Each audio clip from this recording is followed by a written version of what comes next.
এই যে এখন তো ইসলামিক, মানে ইদানিংকালে মানুষ কিভাবে ইসলামকে গ্রহণ করছে, কিভাবে আমরা ইসলাম শিখছি 30 সেকেন্ডে টিকটক মোটিভেশন দেখে, তাই না? বলুন আসলেই কিনা? মুফতি মেঘ কিছু একটা বলবেন, বা আমি কিছু বলবো, বা আরেকজন কিছু একটা বললো, আর আপনি মোটিভেটেড হয়ে গেলাম, এমনটাই না? এরপর আবার ডিমোটিভেটেড হয়ে যায়, আমার আবার মোটিভেশন লাগবে। জানেন এসব কি? এই সবই আসলে হিকমতের স্বল্পতা। তো আমরা এখন প্রজ্ঞার সংজ্ঞা দিয়ে শুরু করব। আগে বলে নেই, এটা ইসলামের শুরুর দিকে, প্রথম শতাব্দীতে, মানে বলতে পারেন শুরুর দিকে মুসলিমদের কখনো হয়তো বলতে দেখবেন না হিকমা শব্দের মানে এই। তারা স্বাভাবিকভাবেই বুঝত। সবচাইতে প্রাচীন নথি পাওয়া যায় মুকাতিল ইবনে সুলাইমান থেকে। তিনি 150 খ্রিস্টাব্দ বা 767 হিজরি সালে মারা যান, মানে অনেক আগে আর কি, প্রথম শতাব্দীর একটু পরেই। আর আছে আব্দুর রাজ্জাক আস-সানাআনী, মৃত্যু 211 সালে। তাহলে দেখতে পাচ্ছেন হিকমা শব্দের অর্থ কি তা একদম শুরুতে না, বরং একটু পরেই শুরু হয়েছিল, অন্তত সেটার লিখিত রূপ। তাহলে চলুন দেখি প্রথম দিককার লোকেরা হিকমা নিয়ে কি বলতেন। মুকাতিলের মন্তব্য, তার 4টি মত ছিল, আপনাদের অনুবাদ করে দেব আমি। আল ফাহমু ওয়াল ইলমু ফি বা'দিল আসিয়াক ফাহমুল কুরআনিস সহিহ।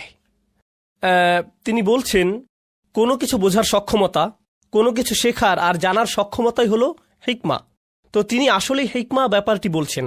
সহজ ভাষায় যদি বলতে যাই, তবে কোনো কিছু নিয়ে চিন্তা ভাবনা আর বোঝার সক্ষমতাই হলো হিকমা। আপনার মস্তিষ্কের ব্যবহার করা, কমন সেন্স, ঠিক এই সব করে জ্ঞান অর্জন, এটাকেই তিনি হিকমা বলছেন। হিকমা শব্দের দ্বিতীয় অর্থ হিসেবে তিনি বলছেন আর নবুয়ত, কারণ কোরআন নবুয়ত বোঝাতেও হিকমা ব্যবহার করেছে। এরপর তিনি হিকমা শব্দটি ব্যবহার করতে গিয়ে বলেছেন যে কোরআনের কিছু স্থানে আল্লাহ পূর্ববর্তী কিতাব বোঝাতে হিকমা শব্দ ব্যবহার করেছেন। যেমন কোরআনে ইঞ্জিলকে হিকমা বলা হয়েছে। আল্লাহ দাউদ আলাইহিস সালামকে জাবুর দেওয়ার সময় বলেছেন তিনি তাকে হিকমা দিয়েছিলেন। শেষটি হল হিকমার আরেক অর্থ সুন্নাহ। এটা কিন্তু জরুরি। সুন্নাহ বলতে কি বোঝায় আপনাদের জিজ্ঞেস করছি। সুন্নাহ বলতে কি বোঝেন?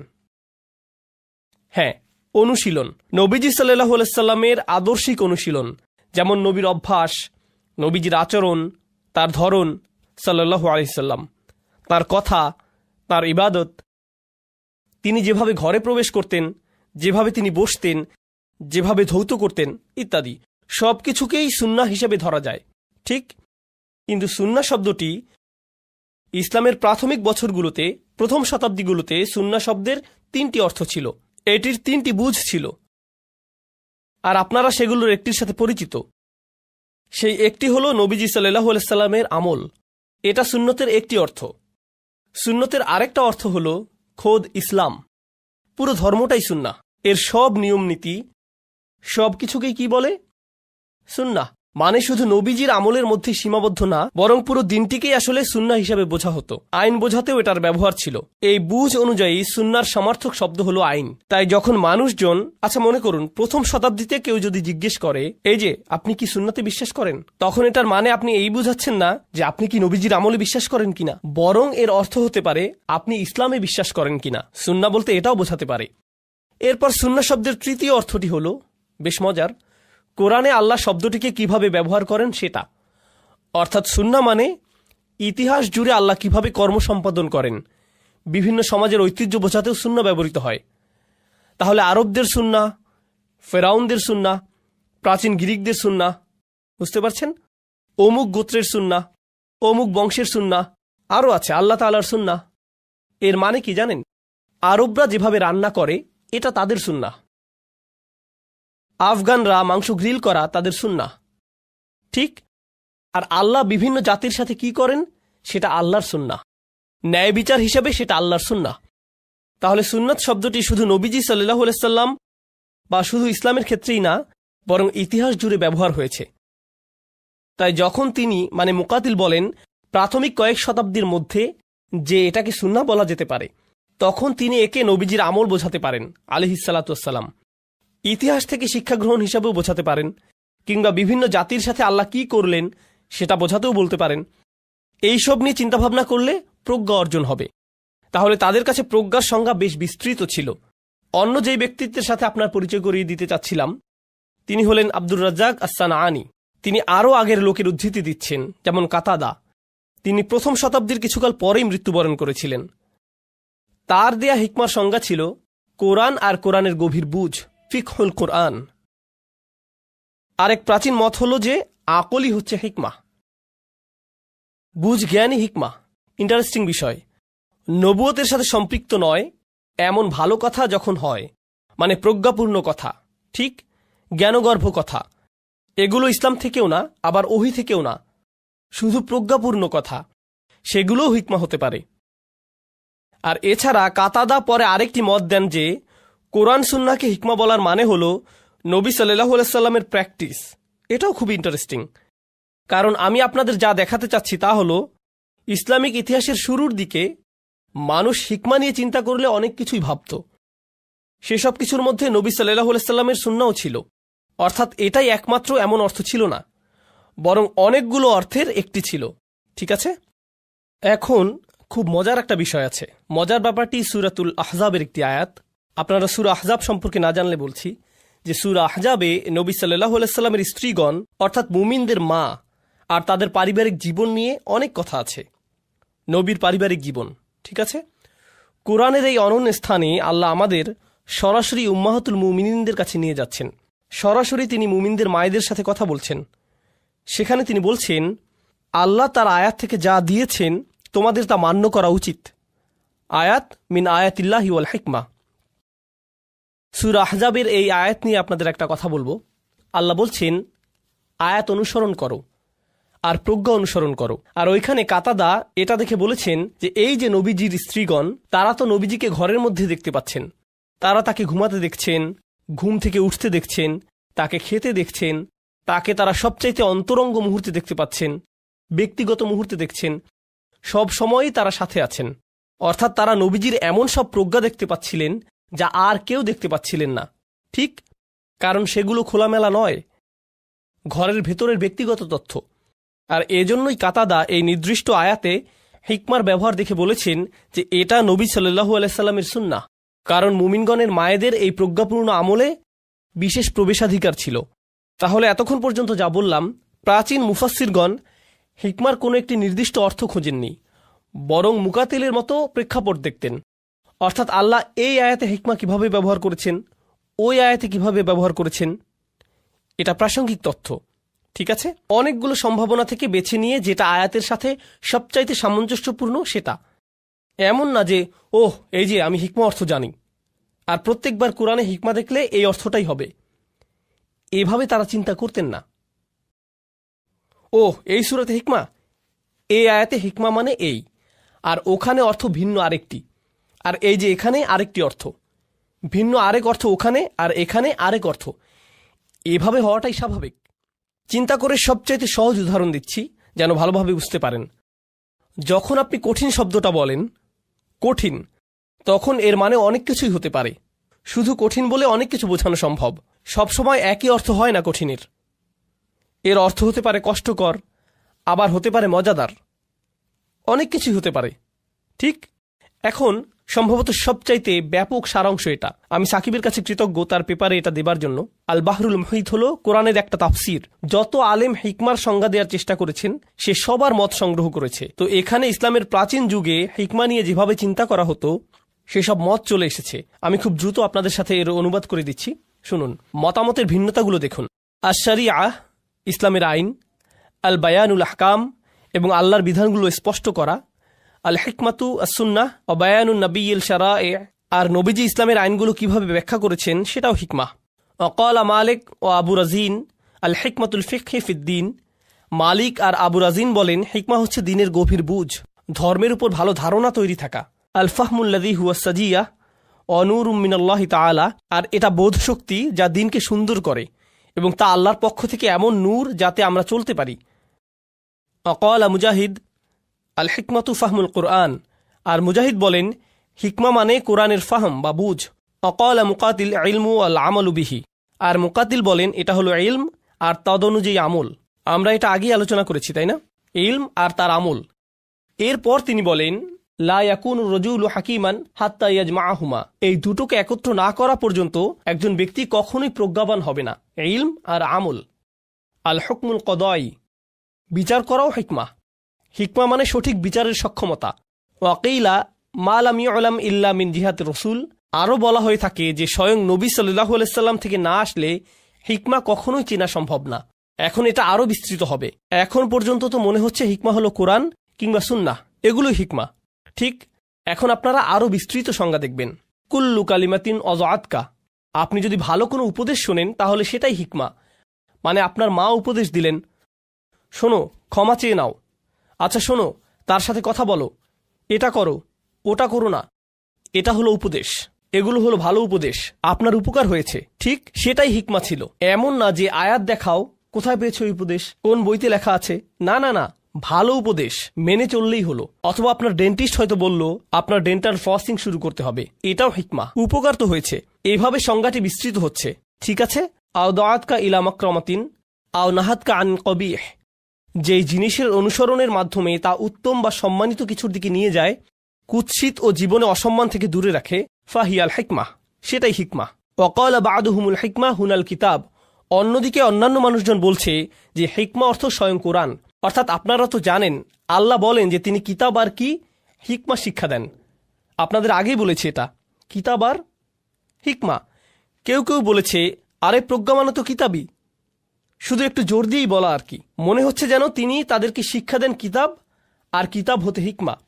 এভাবেই তারা ব্যাখ্যা করেছেন। ওয়াকাল আবু জাফর মুহাম্মদ ইবনু ইয়াকুব কুল্লু সাওয়াবিন মিনাল কওল অররাসা ফি'লান সহিহান ফাহুয়াল হিকমা, যে কোনো ভালো জিনিস যেটা শোনার ফলে সঠিক কর্মের দিকে নিয়ে যায় সেটাই হিকমা। আল হিকমাতু জুনদুম মিন জুনুদিল্লাহ, হিকমা হলো আল্লাহর সেনাবাহিনীর মধ্য হতে একটা সেনাবাহিনী। ইউরসিলুহুল্লাহু ইলা কুলুবিল আরিফিন, তিনি এই বাহিনী তাদের অন্তরে পাঠান যারা তাকে চেনে। হাত্তা ইউরাউহা আনহা ওয়াহাজাদ দুনিয়া, দুনিয়ার জাকজমক দ্বারা প্রভাবিত হবার আগ পর্যন্ত তিনি বাহিনী পাঠাতে থাকেন। তো হিকমা মানে হলো হালকা জিনিসে ধরা না খাওয়া, কারণ এর মাধ্যমেই তো আপনি আপনার হৃদয়কে হালকা করা থেকে রক্ষা করেন, তাই না? সহজ উদাহরণ দেই, কয়েকশো বছর আগের কিছু থেকে পড়ছি না, আজকের সময়ের ব্যাপারটাই চিন্তা করতে পারবেন। ধরুন অনলাইনে আপনি কিভাবে সবর আর তাওয়াক্কুলের জীবনযাপন করছেন সেটা পোস্ট করলেন। ইদানিং তো মানুষ তাদের অন্তরের অবস্থায় স্ট্যাটাস দিয়ে বেড়ায়, তাই না? তাহলে তো ফেরেশতাদের আর আপনাকে দেখা লাগছে না, আপনার ফেসবুক পোস্ট পড়লেই আপনার সবরের খবর পেয়ে যাচ্ছে। তো আপনি নিজের একটা ছবি তুললেন, আমি জানি না দোয়া করতে করতে কিভাবে সেলফি তুলতে হয়, ছেলেপেলেরা তো করে আজকাল। তো ছবি দিয়ে নিচে লিখলেন এখন আমার শুধু আল্লাহই আছে, এটা লিখে ইনস্টাগ্রামে দিয়ে দিলেন। জানি না কেন ইসলামিক সব ছবি ভিডিও স্টোরিজে দেখা যায় যে স্লো এক ধরনের কি বলবো ইসলামিক মিউজিক দিয়ে দেয়, শুনে মনে হয় যেন কেউ ধীরে ধীরে মারা যাচ্ছে। বুঝতে পারছেন কিসের কথা বলছি, তাই না? তো তারা ওটা দিয়ে দেয়।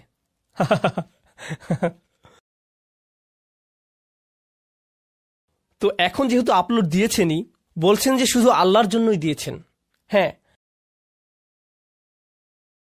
আর এই আপলোডের কিছুক্ষণ পরপরই চেক করছেন কয়টা গোল গোল কাঁদো কাঁদো ইমোজি পেয়েছেন, কতগুলো হার্ট পেয়েছেন, কয়জন মাশাল্লাহ বলছে, কতগুলো ইত্যাদি ইত্যাদি।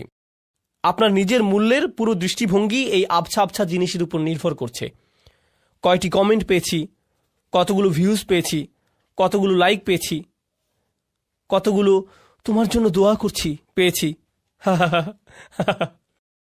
এখন যেন সবাই নিজেদের মনের অবস্থা সবাইকে বলে বেড়াতে চায়। এখানে বলছে হিকমা অর্থ হলো দুনিয়ার চাকচিক্যে যেন সবকিছু ভুলে না যান। আর এই দুনিয়ার সবচাইতে বড় চাকচিক্যের একটি হলো মূলত যুবকদের বেলায়, সেটা হলো তাদের বয়স হচ্ছে, অথচ তারা সোশ্যাল মিডিয়ার বাইরে যে পৃথিবী আছে সেটা যেন জানেই না। আর এই যে সামাজিক মাধ্যম, এটা কিন্তু অসাধারণ এক হাতিয়ার, খুবই অসাধারণ এক জিনিস, পুরো পৃথিবীতে বিপ্লব ঘটিয়ে দিচ্ছে। সমস্যা হলো অনেকেই নিজেদের ভার্চুয়াল অস্তিত্বের সাপেক্ষে নিজেকে মূল্য দেয়। আপনার নিজের সংজ্ঞা আপনার নিজের ফিল্টার্ড ছবি থেকে আসছে, অনলাইনে মানুষ তা দেখে কি বলছে সেখান থেকে আসছে। আপনি কোনো কিছু পোস্ট না করলে, আপনি যে পিৎজা খাচ্ছেন সেটা টুকরো ছবি পোস্ট না করলে যেন পৃথিবীর কোনো কোনায় কেন যেন কান্না করবে, কি হলো এই পিৎজার। এভাবেই আপনার বিশ্বে অবদান রাখতে হবে। আর এই যে বিশ্বাস, আমার অস্তিত্ব জানান দিতে হবে, এই যে আবেগ, এটাই ইসলাম সম্পর্কে কিভাবে ভাবছেন সেটাই প্রভাব ফেলছে। এমন অবস্থা হয়েছে যেন আল্লাহর জন্যই আমাকে ইসলামিক ইনফ্লুয়েন্সার হতে হবে। আমার তো কিছুই বলার নেই, আমি কিছুই শিখিনি, কিন্তু আমার মনে হচ্ছে তোমাদের সবার আল্লাহকে মানা উচিত। ঠিক আছে, আল্লাহর জন্যই।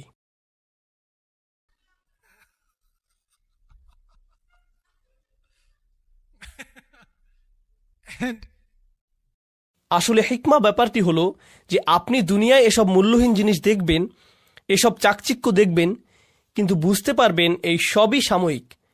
এগুলোতে জড়িয়ে পড়বেন না, আপনি এগুলোর প্রতি আকর্ষিত হবেন না, এগুলো দেখে খালি খালি লাগবে না, চাইতে ইচ্ছে করবে না। এটাই হিকমতের চমৎকার একটা বর্ণনা। আর তিনি বলছেন যে এটা হলো আল্লাহর বাহিনীর একটি, যা তিনি তাদের অন্তরে দিয়ে দেন। তারা আসলেই জানে এই দুনিয়ার চাকচিক্যের প্রতি অভাব যতক্ষণ পর্যন্ত তিনি দূরে রাখেন ততক্ষণ পর্যন্তই হিকমা বিরাজ করছে। একদম সঠিক, তাই না? এরপর বলছেন এটা গুরুত্বপূর্ণ। এর মানে হিকমা হলো যেই জিনিস যেখানে থাকার কথা সেখানেই রাখা, সঠিক স্থানে রাখা।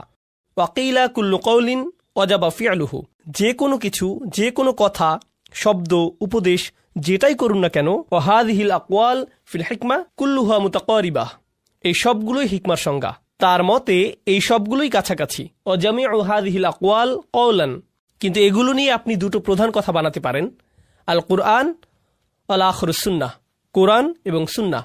লিআন্নাহাল মুবাইয়িনা লিমান বাহামা মিনাল কিতাব, কারণ এগুলোই অর্থাৎ এই যে সুন্নাহ, এটাই কিন্তু বিধানে আছে যা স্পষ্ট করে বুঝিয়ে দেয়। আল মুজহিরাতু লিউজুহিল আহকাম, আর তা আল্লাহর বিধানকে বুঝতে আমাদেরকে সাহায্য করে। এখন আমি পুরো বিষয়টার উপসংহার টেনে আনব। হিকমতের সংজ্ঞার অংশ নিয়ে আলোচনা শেষ। উপসংহার হলো দুটো জিনিস। দুই ধরনের হিকমা আছে, যেই হিকমা আল্লাহর পক্ষ থেকে আসে আর যেই হিকমা আপনার ভেতর থেকে আসে। যে হিকমা আপনার কাছে আগে থেকেই আছে, আর সম্ভবত আপনারা সবাই বুঝতে পারছেন যে যে হিকমা আল্লাহর পক্ষ থেকে আসে সেটা হলো কোরআন অর্থাৎ ওহী, আর নবীজি সাল্লাল্লাহু আলাইহি সাল্লামের সুন্নাহ, আমরা সবাই জানি। আর যেই হিকমা আপনার ভেতর থেকে আসে সেটা নিয়ে আমি একটু কথা বলতে চাচ্ছি। কারণ আপনি হয়তো ভাবছেন, আরে আমি তো বোকা, আমার হিকমা নেই। আরেকজন আমার কাছে এসে বলছে, তিনি বলছেন না যে তিনি বোকা, শুধু বললেন কিন্তু কিভাবে হিকমা পাওয়া যায়। কোরআন এটার উত্তর দিচ্ছে এভাবে। শক্তিশালী শারীরিক গঠন কিভাবে পাওয়া যায়? শক্তিশালী পা কিভাবে বানাবেন? শক্তিশালী ব্রেন কিভাবে বানাবেন? শক্ত হাত কিভাবে তৈরি করবেন? আপনার স্ট্যামিনা কিভাবে বাড়াবেন? এই সব কিছু কিভাবে অর্জন করা যায়? আপনারাই বলুন। এক্সারসাইজ, সঠিক খাওয়া, অঙ্কে আরো ভালো কিভাবে করবেন? অনুশীলন, খেলাধুলায় আরো ভালো কিভাবে করতে পারবেন? আরো খেলতে হবে, আরো শিখতে হবে, অনুশীলন করতে হবে। কিন্তু মজার কথা হলো আপনার পা কিন্তু আগে থেকেই আছে, শুধু যথেষ্ট শক্ত না, এই আর কি। কিন্তু আছে তো, বেশি শক্তিশালী না, এই যা, কিন্তু পা আছে। এমন না যে আপনার পা বানিয়ে নিতে হবে আগে, তাই না?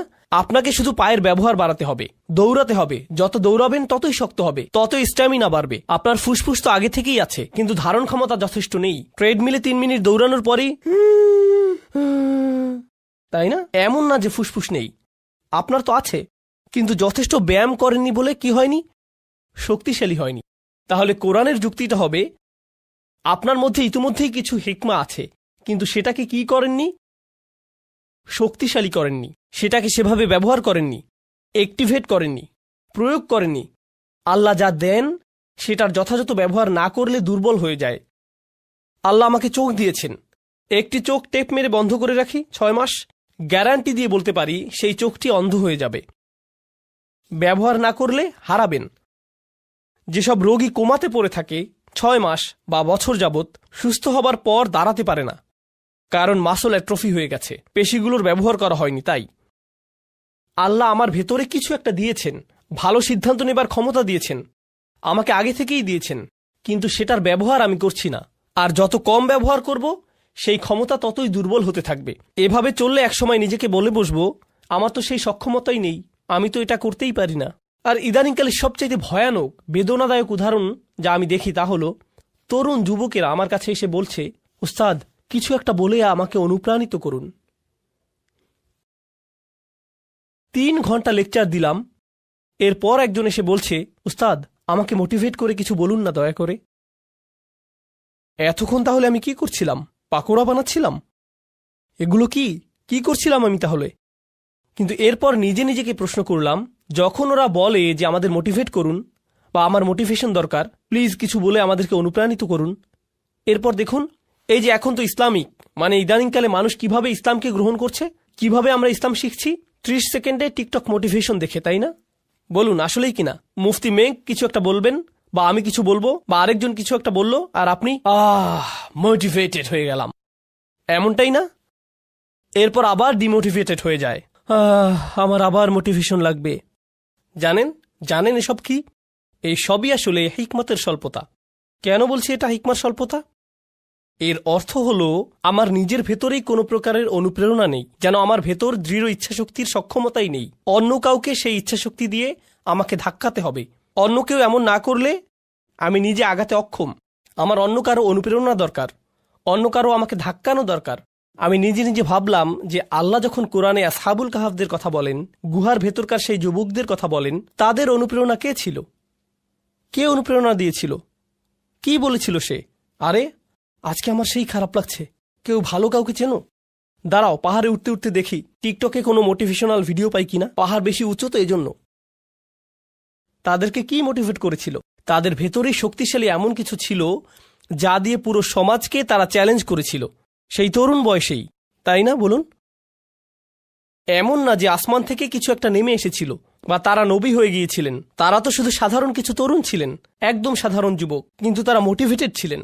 মোট কথা আমি যা বলতে চাচ্ছি তা হলো, কোরআনের শক্তিশালী যে কথা বলা হচ্ছে তা হলো মৌলিক হিকমাহ, মৌলিক জ্ঞান, মৌলিক ভদ্রতা, সঠিক কাজ করার ক্ষমতা। এই সবই আপনার মধ্যেই আছে, আগে থেকেই আছে। আরেকটা জিনিস বলবো আপনাদেরকে, কিছুদিন আগেই বলেছিলাম আরেকবার, ইদানিং আমি বেশ ফিল্টার্ড হয়ে গেছি। মানে আগের মতো আর ভদ্র নেই আমি, এটা কাজেই লাগছে বেশি। এমন না যে আমি অভদ্র, মানে সরাসরি বলি আর কি। তো একজন তরুণী এলেন আমার কাছে, তখন জার্মানিতে ছিলাম। তো প্রোগ্রামের পর তিনি এসে বললেন, উস্তাদ আমরা কেন নারী নেতৃত্ব নিয়ে কথা বলি না? নারীদের নেতৃত্বে থাকা উচিত, তাদেরও নেতৃত্বের অধিকার আছে, আমরা কেন এটা নিয়ে আলোচনা করি না? আমি তাকে বললাম, তুমি আমার মেয়ের বয়সী, তাই আমি তোমার সাথে আমার মেয়ের মতো করেই কথা বলবো, ঠিক আছে? সে বলল, হ্যাঁ ঠিক আছে। তখন আমি বললাম, তুমি নিশ্চিত তো কোনো সমস্যা নেই? আমি কিন্তু নিজের মেয়েকে যেভাবে বলি সেভাবে বলবো। সে বলল, হ্যাঁ বলুন। তো আমি বললাম, আচ্ছা আমি পুরো পৃথিবীতে এমন মহিলাদের চিনি যারা নিজেরা নেতৃত্বে আছেন। আমি $multi-million কোম্পানি চালাই এমন মহিলাদেরও চিনি। 10,000 কর্মচারী আছে এমন মহিলাকেও চিনি। এমন মহিলাকেও চিনি যিনি বিশ্বজুড়ে শত হাজার মানুষের খাবারের ব্যবস্থা করেন, হাসপাতাল চালান এমন মহিলা চিনি। সরকারে আছেন এমন মহিলাদেরও চিনি। বিশ্বে এমন এমন মহিলাদের আমি চিনি। আর জানো তাদের সবার মধ্যে কমন বিষয়টি কি? তারা কখনোই নেতৃত্ব নিয়ে কথা বলেন না, শুধু কাজ করে যান। তো এখন এই উপদেশ সমস্ত পুরুষ মহিলাদের প্রতি, আপনি কিছু বলতে চান নাকি কিছু করতে চান?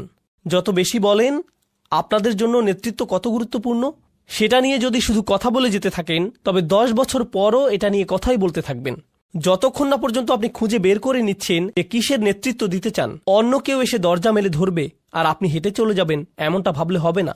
আপনার সামনে যদি পাহাড় থাকে, কোনো রাস্তা না থাকে, বেয়ে ওঠা শিখে নিন।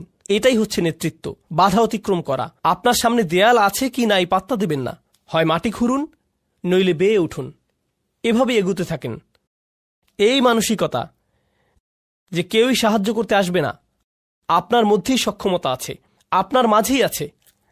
তো আমাদের শক্তিমত্তার নতুন মানসিকতা তৈরি হবে। আচ্ছা, এই যে হিকমার ধারণা নিয়ে বলছিলাম, আপনাদের বলেছিলাম যে হিকমা এসেছে হুকুম থেকে, অর্থ হলো চোয়াল, মনে আছে? মানে কারো হিকমা আছে মানে তার প্রবল ইচ্ছা শক্তি আছে, তার ইচ্ছে শক্তিশালী, কোনো বিষয়ে সিদ্ধান্ত নিয়ে ফেললে সেটাই চূড়ান্ত। এখন কিভাবে হিকমার স্বল্পতা আমাদের ক্ষতি করছে, হারিয়ে দিয়েছে কিভাবে, সেটার একটা উদাহরণ দেই।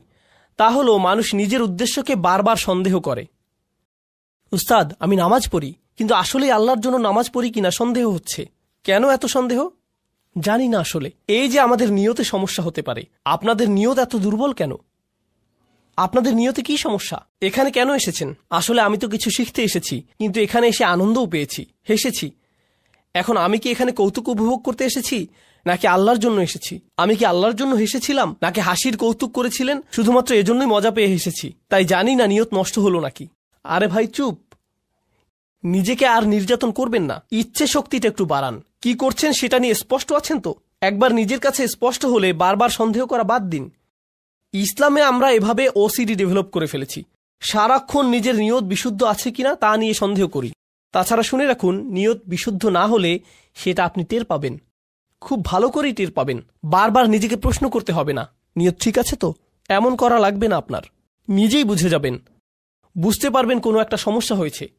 আপনি বুঝবেন যে মূল্যহীন জিনিসের পেছনে ছুটছেন, অন্যের বাহবা খুঁজছেন, মানুষের অ্যাটেনশন খুঁজে বেড়াচ্ছেন, মর্যাদার পেছনে ঘুরছেন। আপনি বুঝতে পারবেন, নিজে নিজেই বুঝবেন। তো যাই হোক, আজকের আলোচনা শেষ করি। তো আমরা দুজন মানুষ নিয়ে কথা বলবো, একজন হলেন নবী আর একজন নবী নন, কিন্তু দুজনের মধ্যে একটা জিনিস মিল আছে, আপনাদেরকে সেটা দেখাবো। কারণ এখন হতে আমরা শুধু তাত্ত্বিক হিকমার কথা বলবো না, বরং কোরআনের কোথায় কোথায় হিকমার কথা আছে সেগুলো দেখব। তো সর্বপ্রথম আমরা দেখব দাউদ আলাইহিসসালামের ঘটনাতে। কোরআনের এখানে আপনারা পাবেন, আপনাদের অনেকের ফোনেই কোরআন অ্যাপ আছে, সেখানে খুলে দেখতে পারেন ইনশাআল্লাহ। আমিও খুলছি, এখান থেকেই আপনাদের সাথে পড়ছি, ঠিক আছে? তো এটা হলো সূরা নাম্বার ৩৮ সদ, আয়াত নাম্বার ১৭। আচ্ছা, উসবির আলা মা ইয়াকুলুন আযকুর আবদানা দাউদ যাল আইদ ইন্নাহু আওয়াব। এখানে বলছে ধৈর্য ধরুন। নবীকে বলা হচ্ছে যে তারা যা কিছুই বলে সেগুলোর উপর ধৈর্য ধরুন, আর আমার বান্দা দাউদের কথা স্মরণ করুন। তার ছিল ক্ষমতা, তার প্রচণ্ড ক্ষমতা ছিল, বারবার আল্লাহর কাছে ফিরে আসত। ইন্নাহু আওয়াব। ইন্না সাখখারনাল জিবালা মাআহু, আমি তার জন্য পাহাড় পর্বতসমূহকে বশীভূত করেছিলাম। ইউসাব্বিহনা বিল আশিয়্যি ওয়াল ইশরাক, তারা আল্লাহর গুণগান করত, মানে পর্বতরাও তার সাথে রাত আর দিনের বেলা আল্লাহর প্রশংসা করত। অত্তয়রা মাহশুরত, আর পাখিরাও তার চারপাশে ভিড় জমাত। কুল্লুল্লাহু আওয়াব, তারা বারবার তার কাছে ফিরে আসত। ওয়াশাদাদনা মুলকাহু, এই জায়গাটাতে আমাদের আলোচনার বিষয়বস্তু। আর আমি তাকে দিয়েছিলাম, তার রাজত্ব শক্তিশালী করেছিলাম। ও আতাইনাহুল হিকমা, আর তাকে দিয়েছিলাম হিকমত। যেহেতু আমাদের আলোচনাটাই হলো হিকমতের, তাই না?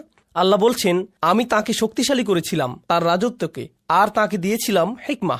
অফাসলাল খিতাব, আর তাকে দিয়েছিলাম সিদ্ধান্তমূলক বক্তব্য, শক্তিশালী বাগ্মিতা। আচ্ছা, এখন যখন আল্লাহ বললেন যে তিনি তাকে হিকমা দিয়েছেন, তাই তিনি এখন তার ব্যাপারে একটা ঘটনা জানাবেন। পুরো ঘটনার বিস্তারিত আলোচনায় যাব না, সংক্ষেপে শুধু বলবো দাউদ আলাইহিসসালাম তার কক্ষে ছিলেন। আল্লাহ বলেন ওয়াহাল আতাকা নাবাউল খসম, আপনার কাছে বিবাদকারী লোকদের খবর এসেছে কি?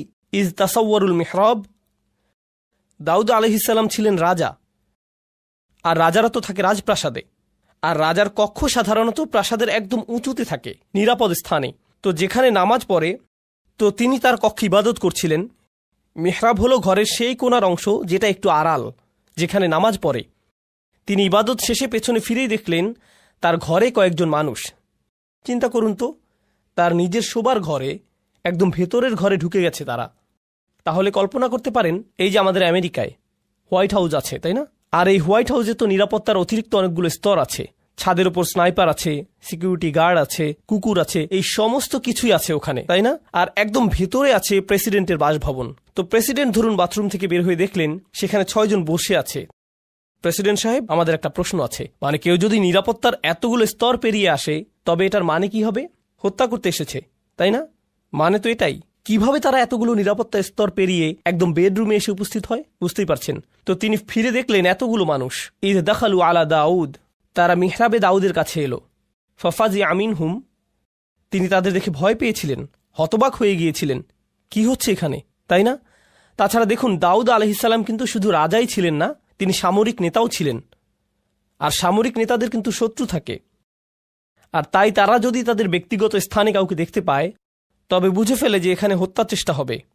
তো তারা বলল লা তাখফ খসমানা বাগা বাদুনা আলা বাদ, আরে না না না, ভয় পাবেন না, আমাদের শুধু একটি সমস্যা হয়েছে, আমরা তো শুধু আপনার পরামর্শ চাই। কোরআনের ঘটনাগুলো ভালোভাবে বোঝার জন্যে আমি যা করি তা হলো নিজেকে সেই অবস্থায় কল্পনা করি।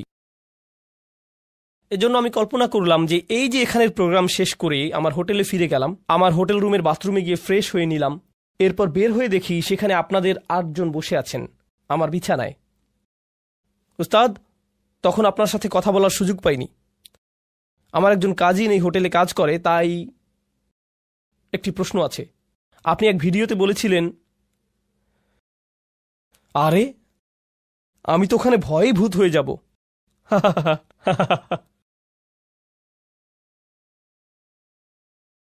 বুঝতে পারছেন কিরকম ভয়ের পরিস্থিতি হবে সেটা? আর সেই অবস্থায় আমি কি ভাবছি, আপনাদের উত্তর দেব নাকি রুম থেকে বের করে দেব, পুলিশ ডাকবো নাকি নিজে দৌড়ে পালাবো?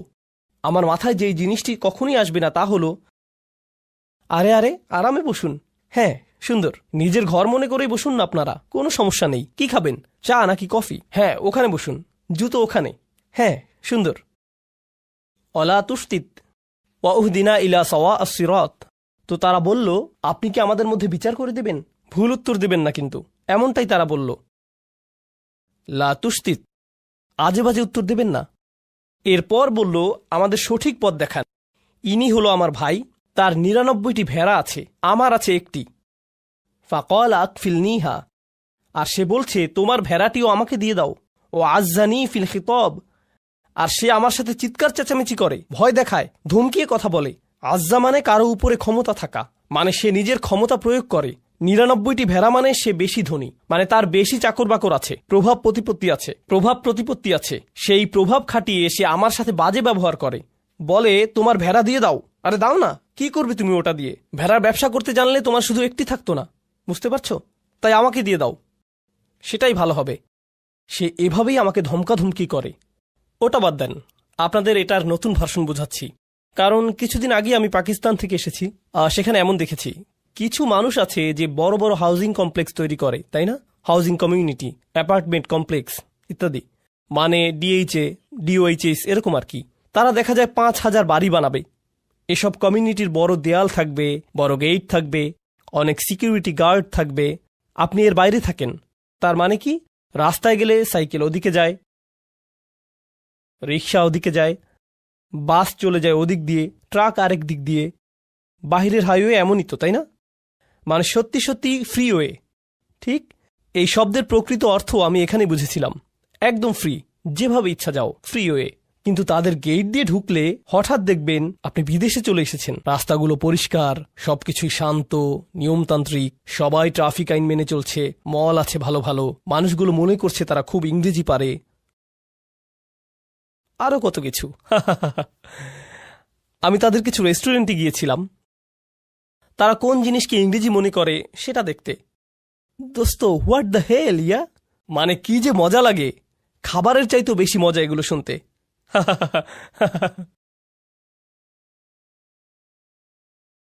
আচ্ছা, তো কোরআনে ফিরে যাই। তো তারা যা করে তা হলো এসব হাউজিং সোসাইটি বানায়, কিন্তু তার মধ্যখানে একজন থাকে খুবই পুরনো জীর্ণ শীর্ণ একটা বাসা নিয়ে। সে এটা বিক্রি করবেই না, তার জমি বিক্রি করার কোনো ইচ্ছেই নেই।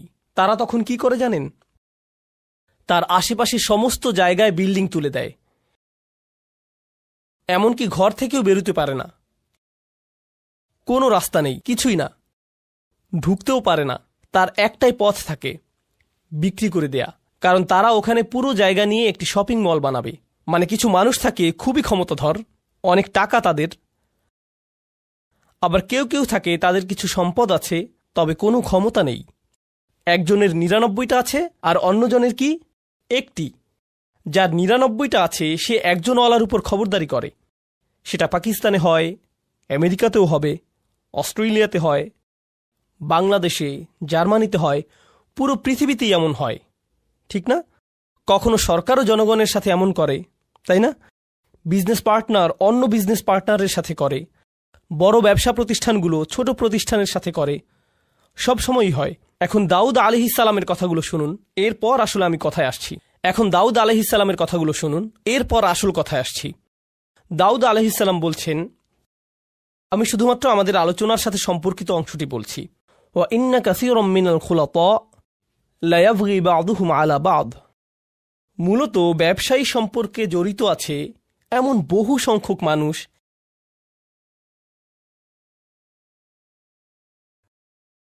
আর প্রেক্ষাপট থেকে বুঝতে পারছেন যে কে কার সাথে জুলুম করছে। যার কাছে বেশি আছে সেই দেখা যায় তুলনামূলক দরিদ্রের সাথে জুলুম করে, ঠিক কিনা? আর যার ক্ষমতা আছে সে অন্যদের ভয় দেখায়। এটা সবখানেই হয়। খুলাতা এর মূল অর্থ হলো যেসব মানুষের জীবন একে অন্যের সাথে জড়িত। যেমন ধরুন পরিবার, তাই না? তো ধরুন কোনো এক পরিবারে একজন পিতা আর ৬ জন পুত্র আছে, ঠিক আছে? এক পুত্র অন্যদের চাইতে বেশি ধনী আর রাজনৈতিক কানেকশনও আছে, বাকি ভাইদের এমনটা নেই। অথবা দুজনের এরকম আছে, বাকি 4 জনের নেই। এখন উত্তরাধিকার সম্পদ গ্রহণের সময় আসলে বুঝতেই পারছেন কারা কারা তাদের অংশ সঠিকভাবে পাবে না, তাই না? কারণ যাদের ক্ষমতা আছে তারা যাদের ক্ষমতা নেই তাদের সরিয়ে দেবে, কিংবা তাদের হয়তো কিছুই দেবে না, ঠিক কিনা? তো এই ধরনের জিনিস তো ঘটেই। তাই দাউদ আলাইহিসসালাম বলছেন, অনেক ক্ষেত্রেই যেসব মানুষ একে অন্যের সাথে সংযুক্ত তারা একে অন্যের ক্ষতি করে থাকে। ঠিক এই বক্তব্যটা দিলেন তিনি। এরপর বললেন, ইল্লাল্লাযীনা আমানু ওয়া আমিলুস সলিহাত ওয়া কলিলুম মা হুম, তবে যারা ঈমান আনে আর ভালো আমল করে তারা ছাড়া, আর তারা সংখ্যায় কতই না কম। অর্থাৎ যারা আসলে ঈমানদার আর ভালো কাজ করে তাদের একটি চিহ্ন হলো যে তারা ব্যবসায়িক চুক্তি নষ্ট করে না। তিনি বললেন, কত কম তারা। দাউদের এই যে কথাটি চিন্তা করে দেখুন, আল্লাহ ব্যাখ্যা করে বলছেন হিকমা জিনিসটা কি। আল্লাহ শুধু বললেন, আল্লাহ দাউদকে কি দিয়েছেন? হিকমা। এখন লোকেরা তার কাছে এসে বলল, এই হলো আমাদের মামলা, আর তিনি বিচার করার আগে বললেন, আচ্ছা শুনুন, এরকম প্রচুর হয়। কিন্তু এটা যে প্রচুর হয় এই ধারণাটি দাউদ কোত্থেকে পেলেন? তিনি কি ওহী থেকে পেয়েছেন? কি মনে হয়? নাকি প্রচুর প্রচুর মামলা ঝামেলা থেকে অভিজ্ঞতা অর্জন করেছেন? তিনি প্রচুর সংখ্যক সমস্যা নিয়ে ডিল করেছেন। তিনি তো শাসক, বনি ইসরায়েলের সর্দার, তাদের নিয়েই তো তিনি থাকেন সারাক্ষণ। বহু বহু নজির দেখেন তিনি।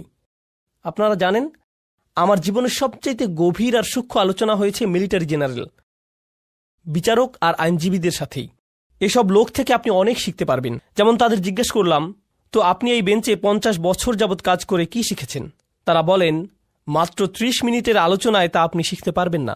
আমি বললাম, শুরু তো সবখানেই থাকে, আগে শুরু তো করি, কিছু একটা অন্তত বলুন।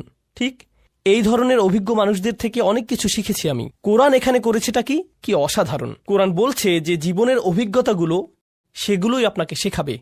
কি শেখাবে? প্রজ্ঞা। আর আল্লাহ যখন বললেন যে তিনি দাউদ আলাইহিসসালামকে হিকমা দিয়েছেন, এটাই তিনি বলেছেন, তাই না? আল্লাহ মূলত বলছেন যে তিনি দাউদ আলাইহিসসালামকে জীবনের বাস্তব অভিজ্ঞতা দিয়েছেন, যেগুলো তিনি শিখেছেন মানুষ কিভাবে চলে, সমাজ কিভাবে কাজ করে। এই প্রজ্ঞারই অংশ থেকে তিনি এই মামলা বুঝে নিচ্ছেন, মানুষের আচরণ বুঝছেন। বুঝতে পারছেন আমি কি বলছি? হিকমার পক্ষে অসাধারণ একটা উদাহরণ কিন্তু এটা। এখন এর আগে আপনারা হয়তো ভাবতেন হিকমা এমন কিছু যা আল্লাহর কাছ থেকে আসে, হয়তো আধ্যাত্মিক কিছু একটা, মানে আপনি খুবই ইবাদত করলে হয়তো হিকমা চলে আসবে। এটাও কোরআনে আছে, যদিও এটা হিকমাতের আধ্যাত্মিক একটা অর্থ। কিন্তু এই আলোচনায় হিকমাতের ভিন্ন একটা স্তরের কথা এসেছে। মনে হয় যেন একেবারেই ধর্মনিরপেক্ষ একটা ব্যাপার, ধর্মের সাথে কোনো সংযোগই নেই যেন। কি এটা তাহলে? বিচারক হিসেবে তার কাজ, তিনি মানুষকে অনেক আজেবাজে কাজ করতে দেখেছেন, অনেক কিছু শিখেছেন, অনেক কিছু শিখিয়েছে এসব তাকে। আমার মতো কোরআনের একজন ছাত্রের জন্য এতে কি হয় জানেন? এতে কি হয়, যখন আমি কোরআনের ভেতর কোনো কিছু শিখছি, যেমন ধরুন এখন শিখছি তালাকের আয়াতটা, আগামীকাল আমরা তালাকের এই আয়াত নিয়ে কথা বলবো, কারণ এখানেও হিকমার প্রসঙ্গ এসেছে। সেটা বেশ মজার একটা আলোচনা হবে। তো যাই হোক, যদিও এরপরেই আমি চলে যাব। তো যাই হোক, কিন্তু এই বিষয়টা যে কারণে তুলেছি তা হলো, আপনি যখন তালাকের আয়াত দেখেন কিংবা যখন তালাকের কেসগুলো দেখেন, তালাক সম্পর্কিত বিচারকদের দেখেন যে তারা কি কি খেয়াল করেন, তাদেরকে বাস্তব জীবনের অবস্থাগুলো ভালোভাবে দেখতে হয়, সেখান থেকে শিখতে হয়।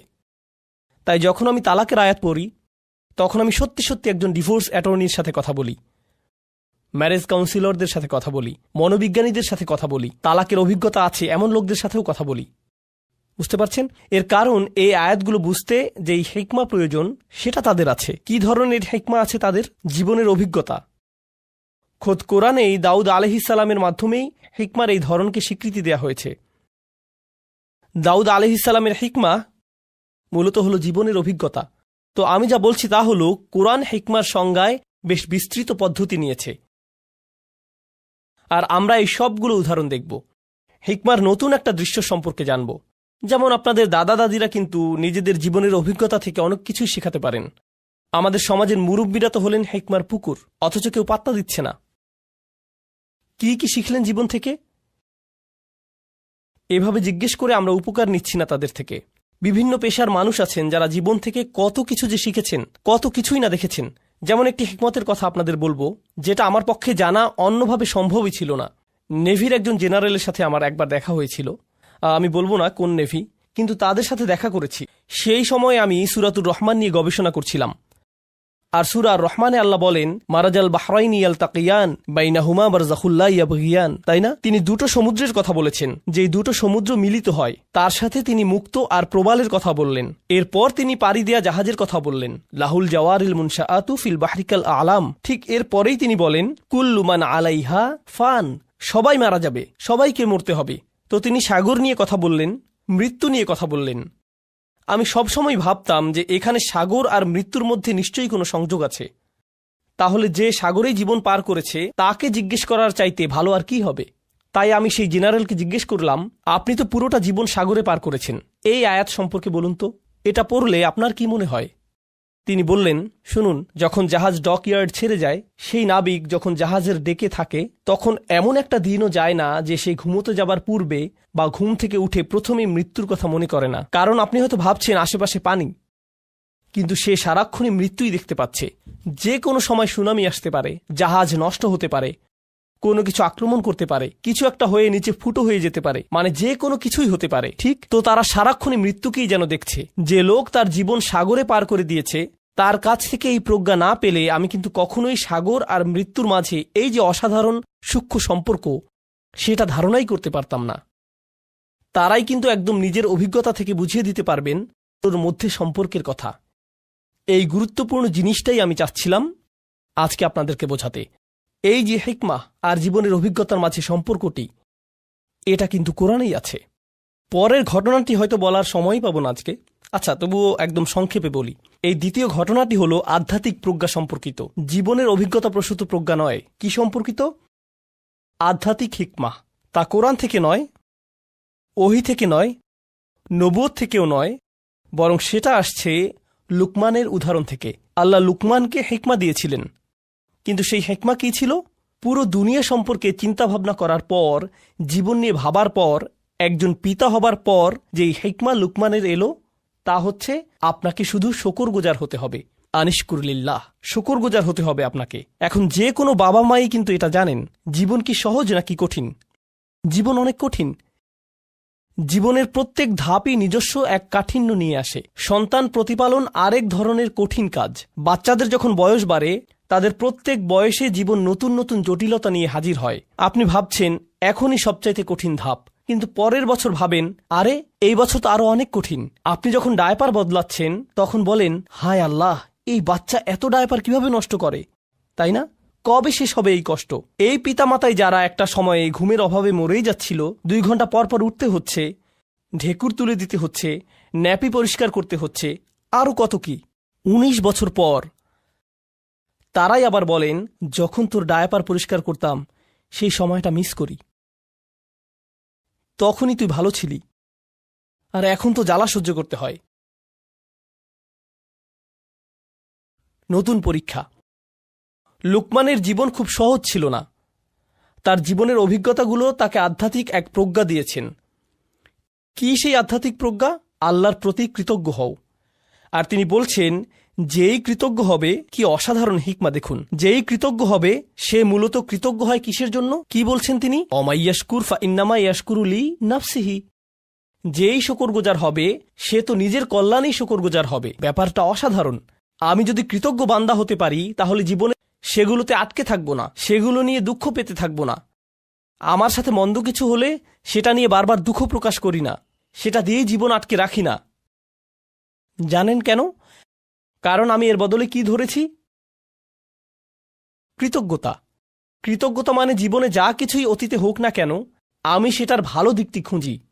ভালো দিক না খুঁজলে আপনি কখনোই কৃতজ্ঞ হতে পারবেন না, সেটা অসম্ভব। আর এখন যেহেতু আপনি ভালো দিকটি দেখা শুরু করেছেন, জীবনে যা কিছুই মন্দ হোক না কেন, ভবিষ্যতের ব্যাপারে আপনার দৃষ্টিভঙ্গি কেমন হবে? ইতিবাচক, পজিটিভ। কিন্তু নিজের জীবনের অতীতে ফিরে তাকালে, পেছনে ফিরে তাকালে যদি কখনো ভাবেন কত ভয়ানক ঘটনা ঘটেছে, কত কষ্ট পেয়েছেন, অনেক কঠিন ছিল ঠিকই, কিন্তু যদি সেটা নিয়েই পড়ে থাকেন, তাহলে কি ধরনের মানসিকতা গড়ে উঠবে? আমার সাথে এত খারাপ হলো, আর তো জীবনে কখনোই ভালো কিছু হবে না। আমার সাথে শুধু খারাপই হয়, সারাক্ষণ আমি বিপদে পড়তে থাকি, শুধু আমার সাথেই কেন এমন হয়? মনোভাব এভাবেই বদলে যায়। কারণ শকর নেই যে। কারণ যদি আপনার মাঝে শকর থাকতো, তবে কৃতজ্ঞতা বোধও থাকতো। শকর গুজারি সবার আগে নিজের উপকার করে। অমাই ইয়াশকুর ফা ইন্নামা ইয়াশকুরু লিনাফসিহি। কি অসাধারণ একটি হিকমত বলুন। এটা কিন্তু হচ্ছে আধ্যাত্মিক প্রজ্ঞা। এমনকি আমি তো বলবো এটা এক ধরনের মনস্তাত্ত্বিক প্রজ্ঞা। জানেন, আমেরিকাতে মানুষ ঘন্টায় $350 দিয়ে সাইকোলজিস্টের কাছে কি শুনতে যায়? আপনার কিছু পজিটিভ সাইকোলজি লাগবে।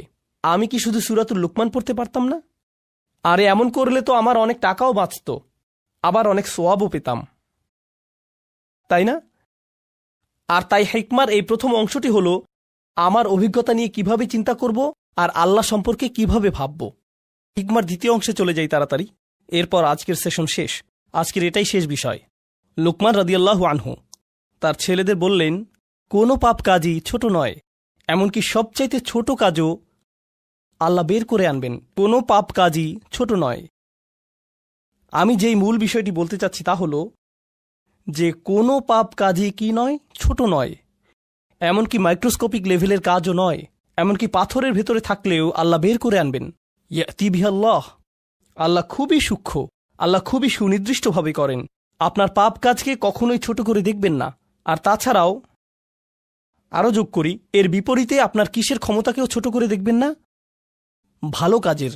এমন ভাববেন না যে আরে এসব করে কী বা হবে, ইনফ্লুয়েন্সার তো আর হতে পারলাম না, লাখ লাখ ভিউ তো আর পেলাম না। বুঝতে পারছেন? এই আয়াতগুলো নিজেই পড়াশোনা করে দেখুন না, এখানকার আয়াতগুলো দেখলেই বুঝবেন। তিনি তার ছেলেদেরকে বলছেন, অন্যদের দিকে বাজেভাবে তাকাবে না, বিনয়ের সাথে চলাফেরা করো। তার পুত্রদেরকে বলছেন যে কোথাও যাবার সময়ে উদ্দেশ্য নিয়ে যেন যায়, উদ্দেশ্যহীন চলাফেরা যেন না হয়। অক্সিদ ফি মাশিক। আর তিনি তার ছেলেকে আওয়াজ নিচু করতে বলছেন, তার ক্রোধ নিয়ন্ত্রণ করতে শেখাচ্ছেন, ভদ্রতা শেখাচ্ছেন, তাই না?